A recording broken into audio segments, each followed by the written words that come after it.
आणि 60वा वर्धापन दिन हा हीरक महोत्सव असतो. हीरक महोत्सव असतो. म्हणून नेहमीप्रमाणे मी माझ्या भाषणाची सुरुवात केलेली असली तरी आज विशेष म्हणजे तुम्हाला सगळ्यांना उद्देशून जमलेल्या माझ्या तर आहातच, पण मला दिलेल्या हिऱ्यापेक्षा मौल्यवान जीवाला जीव देणाऱ्या शिवसैनिक बांधवांनो, भगिनींनो आणि मातांनो, कारण ही देणगी माझी वडिलोपार्जित आहे. त्याच्यामुळे कोणी मायकल लाल ही देणगी माझ्यापासून हिरावून घेऊ शकत नाही. आजचा वर्धापन दिन अनेकांना वाटलं असेल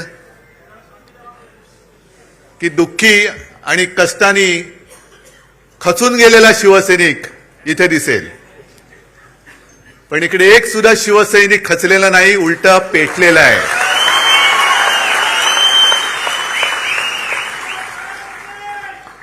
आणि त्या कांबळेला कसा तुडवला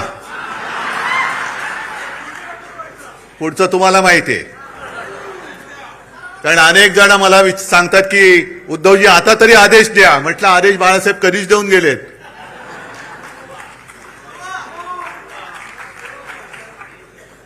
आज विशेषतः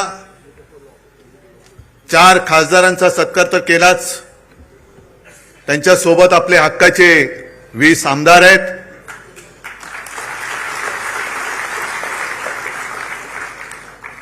तुमच्यामध्ये बसलेले अनेक नगरसेवक आहेत आणि या चॅनलच्या माध्यमातून देशाच्या कानाकोपऱ्यात शिवसेना आणि बाळासाहेब प्रेमी हा कार्यक्रम बघतायत. तुमचा सत्कार कसा करायचा? माझा जीव ओवाळून टाकला तरी हा सत्कार पूर्ण मी करू शकत नाही.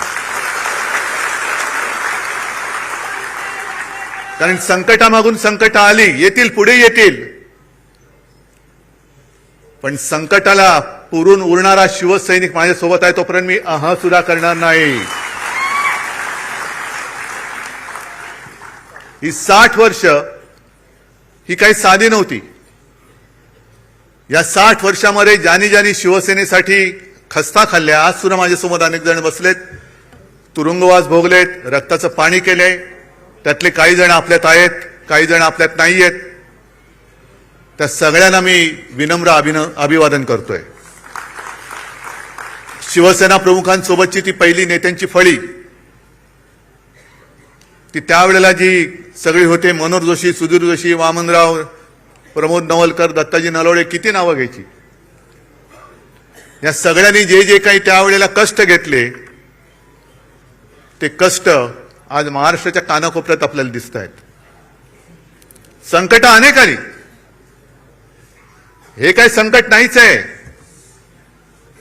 मगाशी चंदन शिवे जे बोलले तेच माझं मत आहे की ज्या वेळेपासून आपण आपलं यश अपयश हे निवडणुकीच्या निकालाबरोबर तुलना करायला लागलो, तिकडे आपण फसलो.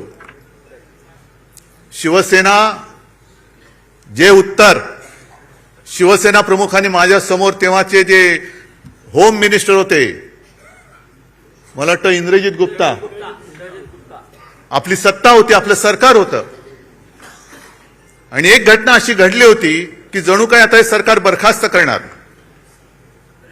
आणि ते गृहमंत्री आले होते, शिवसेना प्रमुखांना त्यांनी भेटायची इच्छा व्यक्त केली. शिवसेना प्रमुख गेले, मी सोबत होतो, आणखी नेते तेव्हा सोबत होते.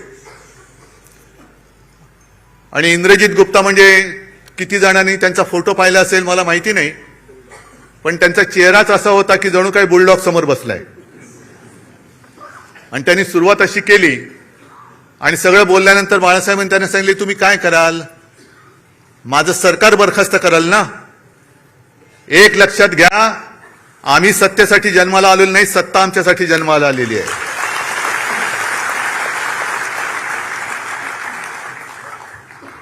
आणि 60 वर्ष त्याच्यामध्ये आणीबाणी सुद्धा आली.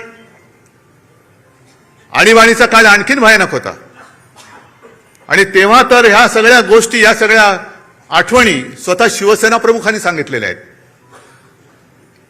की त्याही वेळेला रजनी पटेल